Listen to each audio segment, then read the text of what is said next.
1904년 6월 데일리 메일에 기묘한 광고가 올라왔습니다. 갈색 물감을 만들기 위해 이집트 미라를 삽니다. 적당한 가격에 거래 가능. 그 당시 도굴된 미라가루는 인기 있는 물감이었습니다. 일명 머미 브라운이라고 불리는 아름다운 갈색이었죠. 이집트에서는 시신을 보존할 때 역청이라는 것을 사용해 방수 처리를 하는데 미라 가루에서 아름다운 갈색이 나는 것은 미라 속에 든 역청 때문이었습니다. 역청은 걸쭉하고 기름진 검은 석유였죠. 1854년 파리 시청사의 평화실 벽화에도 이 미라가루를 썼습니다. 사람들은 미라의 어느 부위를 갈아서 써야 가장 곱고 풍성한 색을 얻을 수 있는지에 대한 논쟁이 벌어질 정도로 미라가루의 진심이었죠. 근육과 살은 기본이고 뼈와 붕대를 함께 갈아서 써야 색이 잘 나온다고 믿는 이들도 있었습니다. 또 어떤 이들은 미라가루를 만병통치약이라고 믿어 곱게 부순 다음 몸에 바르거나 음료에 섞어서 삼키고 피를 멈추게 하는 지혈제나 간질의 치료제로 쓰기도 했답니다. 무역상들은 약과 물감으로 쓰기 위해 미라를 대량으로 들여왔지만 당시 넘쳐나는 수요를 따라가지 못했고 결국엔 노예와 범죄자의 시신으로 약과 물감을 만들었죠. 하지만 이 미라 물감은 그림 속 색감의 지속성이나 마무리에 대한 불만이 생기기 시작했고 물감의 정체가 널리 알려지게 되면서 수요가 서서히 줄어들게 되었습니다. 그럼에도 불구하고 런던의 유명한 물감 공급업자들이 미라 물감이 다 떨어졌다고 발표할 때까지도 꾸준히 팔렸다고 하니 꽤나 매력적인 색이 아니었나 싶습니다. 1905년 스위스에서 장 랑프레라는 남자가 녹색의 술을 마시고 임신한 아내와 어린 두 딸을 총으로 쏴 죽이는 사건이 벌어집니다.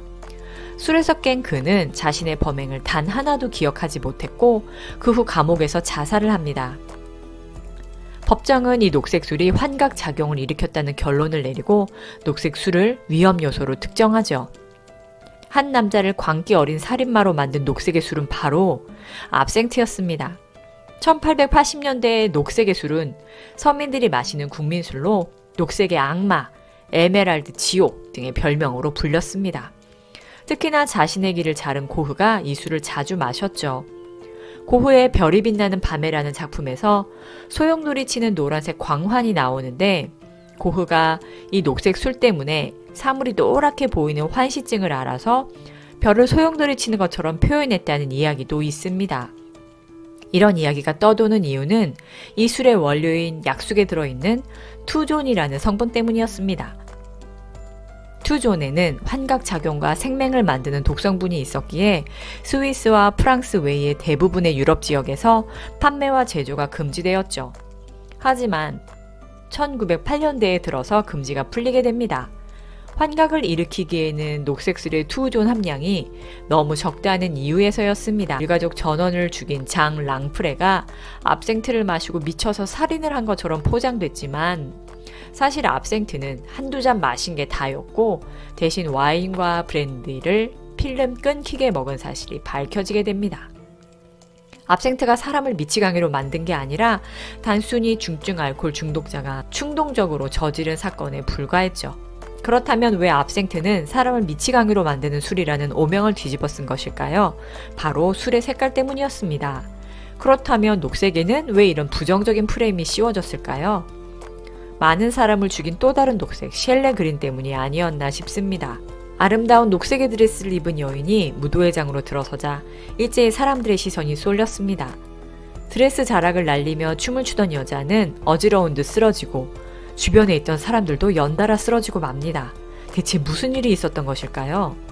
1775년 스웨덴의 화학자 칼 빌헬름 셸레는 자신의 이름을 딴 셸레 그린이라는 녹색을 개발합니다. 이후 폭발적인 인기로 영국에서 700여 톤이 생산되며 심지어는 사탕과 음식에 색을 내는 용도로 활용됐죠.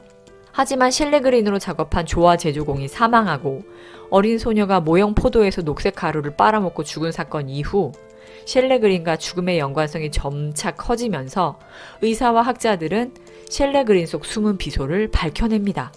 그러면서 이 의사는 녹색 원단 치마가 흩날리는 연회장은 비소 중독장일 것이라고 경고할 정도였죠. 사실 셸레는 자신이 만든 녹색이 대중적 인기를 얻으며 잘 나갈수록 두려웠습니다. 셸레 그린이 비소로 만든 유독성 물질 덩어리라는 것을 처음부터 알았기 때문이죠.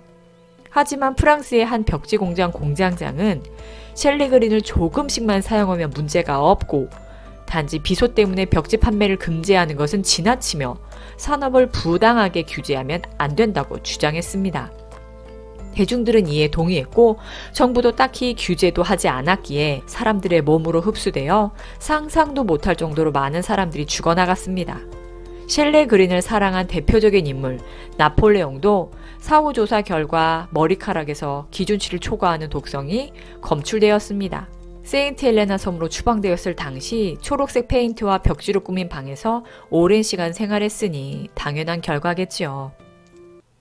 자줏빛 보라색 드레스를 입은 여인이 연회장으로 등장하자 모든 사람들이 코를 감싸지기 시작했습니다. 보라색은 왕족과 귀족만이 입을 수 있는 고귀함의 상징이었는데 그 앞에서 코를 감싸지다니요. 도저히 참을 수 없는 악취라도 났던 것일까요? 1ml의 자줏빛 보라색 염료를 얻기 위해서는 바다고둥 8만 마리가 필요했습니다. 바다고둥에서 나오는 점액질이 빛과 공기에 노출되면 자줏빛 보라색 색소가 되는 것이었죠. 로마 왕족들도 사랑한 티리엄 퍼플은 순금보다도 비싼 색이었지만 점액질의 냄새는 상상을 초월하는 것이었습니다. 때문에 보라색의 옷을 입은 귀족이 저 만치에서 등장만 해도 썩은 냄새로 그의 등장을 알 수 있었다고 합니다. 권력과 고귀함을 상징하는 이 자줏빛 보라색은 프랑스의 마리 앙뚜아네트, 외제니 황후 등 내노라 하는 당대의 패셔니스타들의 초상화에 빠지지 않는 복식이었지만 그들도 아름다움을 위해 악취를 참았을 생각을 하니 참 아이러니하네요. 19세기 런던의 페인트 공장, 남자 화장실 앞에 길게 늘어선 사람들 모두 엉덩이를 부여잡고 관략근에 힘을 주며 차례를 기다리는 진풍경이 펼쳐졌는데요.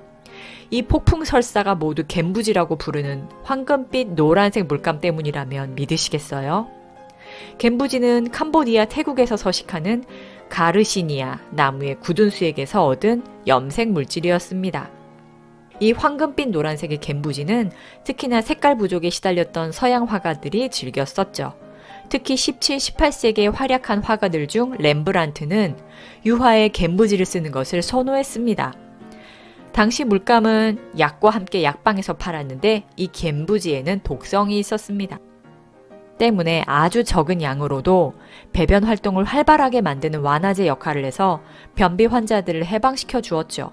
물론 변비 환자들에게는 도움이 되는 일이었지만 변비가 없던 사람들까지 설사병에 걸리게 만드는 마법 같은 물감이었다는 게 문제였죠.